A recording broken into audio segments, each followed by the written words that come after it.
The theater lights were still dim when the announcer's voice echoed through the hall, but something about this moment already felt different. Before anything even happened, before a single note was sung, there was a strange tension in the air, like the audience was about to witness either an unforgettable miracle or a spectacular disaster. And right here, before we go any further, if you love stories that give you goosebumps, stories that remind you why dreams matter, make sure you hit the like button and subscribe to the channel. Because moments like this don't come often, and you won't want to miss what happens next. He walked onto the America's Got Talent stage slowly, almost carefully, as if every step carried the weight of his entire life. His name was Miguel Santos, a 32-year-old man from a small coastal town in the Philippines, and his posture told a story before his mouth ever opened. He wore a simple black jacket, slightly worn at the edges, and his hands trembled as he waved to the crowd. Simon Cowell leaned forward in his chair, eyes sharp, expression unreadable. This stage had seen thousands of singers, dreamers who believed they were special, but most of them walked off heartbroken. Miguel knew that. Everyone knew that. And yet, he stood there anyway. When asked why he came, Miguel's voice cracked as he spoke. He talked about growing up in a tin roof house where rain leaked onto the floor during storms. He talked about his father, a jeepney driver, who used to play old Elvis Presley songs on a battered radio while fixing the engine late at night. Those songs became Miguel's escape. When there was no money, when school fees were overdue, when life felt too heavy, Elvis was there, singing about love, heartbreak, and hope. Miguel didn't train professionally. He sang at family gatherings, at weddings, sometimes on the street for spare change. Music wasn't a career plan, it was survival. Simon raised an eyebrow when Miguel mentioned Elvis. Everyone had heard Elvis impersonators before. The audience shifted, some already skeptical. You could almost feel the silent thought passing through the room, here we go again. Simon asked bluntly, "So, you're saying you sound like Elvis?" Miguel swallowed hard and nodded. "Yes, sir," he said softly. That softness, that humility, somehow made the room even quieter. Then the music started. The first note hadn't even fully formed when the atmosphere changed completely. Miguel opened his mouth, and the sound that came out was unreal. It wasn't just similar to Elvis, it was hauntingly exact. The tone, the warmth, the effortless control, it was like the king himself had stepped out of time and onto that stage. Gasps rippled through the audience. People froze. Simon's eyes widened just a fraction, but that fraction said everything. By the second line, jaws were dropping. By the chorus, people were on their feet. Miguel wasn't just copying Elvis, he was channeling something deeper. His voice carried years of struggle, sacrifice, and quiet persistence. You could hear the streets he sang on, the nights he went to bed hungry, the dreams he almost gave up on.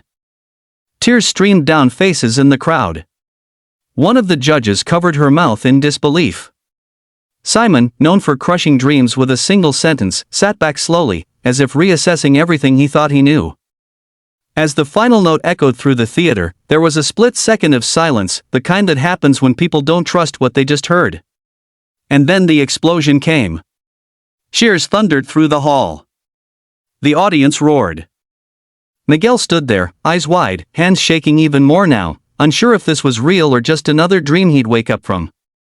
Simon finally spoke. "I've heard a lot of Elvis impressions," he said, pausing just long enough to make Miguel's heart stop. But that was extraordinary. The crowd erupted again.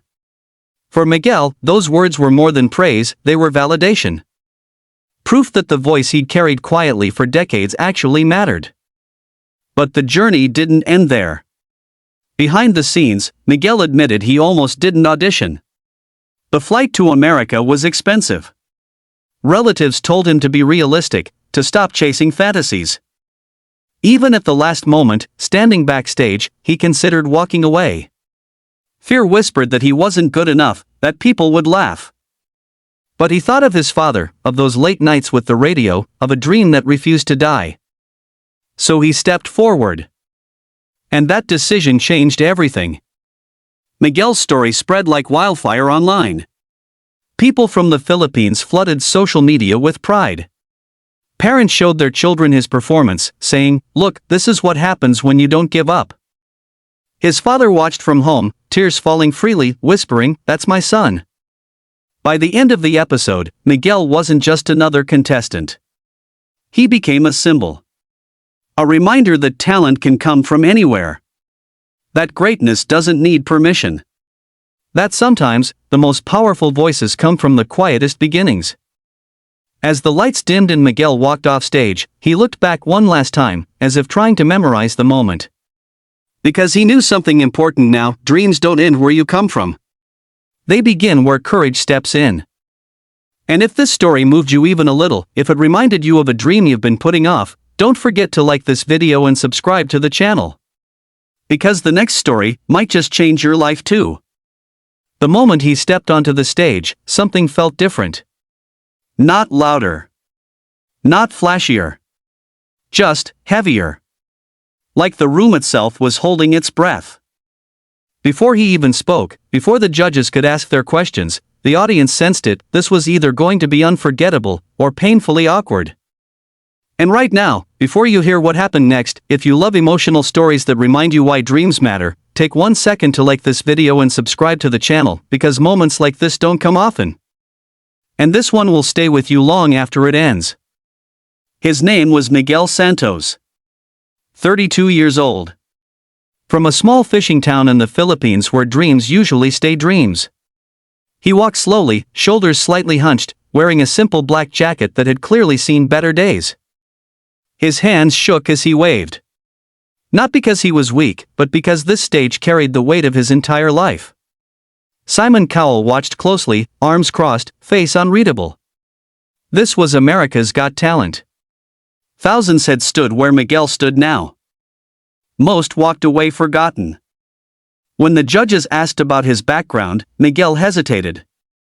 His voice cracked as he spoke about growing up poor. About nights when rain leaked through their metal roof and soaked the floor. About his father, a jeepney driver, who fixed engines late at night with an old radio playing in the background. Elvis Presley songs. Every night. That voice became Miguel's escape. When there was no money. When school felt impossible. When life felt unfair. Elvis was there. Simon raised an eyebrow. Elvis impersonators had come and gone. Too many of them.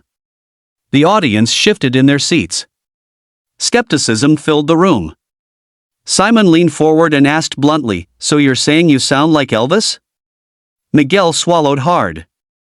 "Yes, sir," he said quietly. No arrogance. No confidence. Just truth. The music started. And then, everything changed. Miguel opened his mouth, and the sound that came out didn't belong to this era. It was rich. Warm. Effortless. Exactly like Elvis. Gasps spread across the theater. Eyes widened. People leaned forward in disbelief. By the second line, jaws were dropping. By the chorus, people were frozen. This wasn't imitation. This was resurrection. You could hear it, the years of struggle in his voice. The nights singing alone. The dreams he almost buried. Tears filled the audience. One judge covered her mouth. Cowell's expression shifted, not dramatically, not theatrically, but undeniably. For the first time, he wasn't judging. He was listening. Miguel sang like a man who had nothing left to lose. Like this was his one chance to be heard. And when he hit the final note, the room went silent. Just for a second. The kind of silence that happens when people don't trust what they've just experienced. Then the theater exploded. The crowd stood. Screaming. Cheering. Crying. Miguel stood still, eyes wide, hands shaking harder now. He didn't smile. He didn't bow. He just stood there, trying to understand if this was real. Simon finally spoke. "I've heard a lot of Elvis impressions," he said, pausing just long enough to break Miguel's heart. But that was extraordinary. The audience roared again. For Miguel, those words were more than praise. They were permission to believe. Later, Miguel admitted he almost didn't audition. The flight was expensive. People told him to stop dreaming. Even backstage, fear told him to walk away. But he remembered his father. The radio. The songs. And he stepped forward. That decision changed everything. His performance went viral overnight. The Philippines watched with pride. Parents showed their children. Look, they said. This is what happens when you don't give up. His father watched from home, tears falling freely, whispering, "That's my son."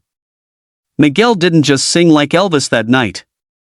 He reminded the world that talent has no address. That greatness doesn't need permission. That sometimes, the most powerful voices come from the quietest places.